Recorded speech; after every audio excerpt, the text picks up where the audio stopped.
আসসালামু আলাইকুম viewers, unique ম্যাট্রেসের পক্ষ থেকে আপনাদেরকে স্বাগতম। আজকে আপনাদের দেখাবো রেগুলার পকেট স্প্রিং ম্যাট্রেস। একটা রেগুলার পকেট স্প্রিং ম্যাট্রেস বানাতে আমরা কী কী লেয়ার ব্যবহার করে থাকি। প্রথমে যেটা নিচের দিকে থাকবে একটা সুপার সফট ফোম 1 ইঞ্চি, তারপরে জিওফেল, যেটাকে হোয়াইট ফেল বলে থাকি আমরা।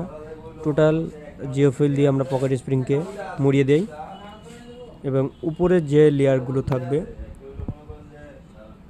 1 ইঞ্চি সুপার সফট ফোম, তার উপরে আর 1 ইঞ্চি সুপার সফট ফোম।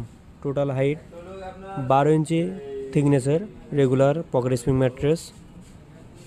এই রেগুলার পকেট স্প্রিং ম্যাট্রেস যারা অর্ডার করতে চান আমাদের স্ক্রিনে দেওয়া নম্বরে যোগাযোগ করবেন, অথবা যারা আমাদের ফ্যাক্টরিতে এসে ভিজিট করতে চান আমাদের factory location Dhaka Mirpur 10 Kazipara metro station 281 নম্বর পিলার, স্বপ্ন সুপার মলের পিছনে।